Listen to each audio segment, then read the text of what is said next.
سعودی عرب سے لکھنؤ ایئرپورٹ پر حجاج اکرام کو لے کر پہنچنے والا سعودی ایئر لائن کے طیارے کو پیش آنے والا ایک بڑا حادثہ جو ٹل گیا تھا۔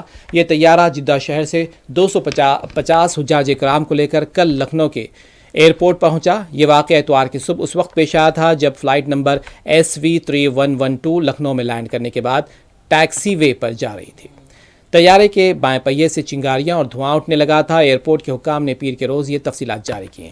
جب پائلٹ نے بائیں پہیے میں خرابی محسوس کی تو فوری طور پر ایئر ٹریفک کنٹرول کو مطلع کیا گیا، جس کے بعد فائر بریگیڈ کی ٹیموں نے بروقت کارروائی کرتے ہوئے تقریباً 20 منٹ کی جدوجہد کے بعد آگ پر قابو پایا۔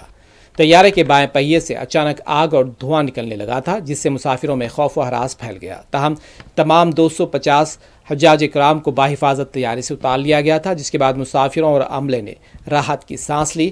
ایئرپورٹ حکام کے مطابق یہ واقعات تکنیکی خرابی کے سبب پیش آیا، جس کی مکمل جانچ جاری ہے۔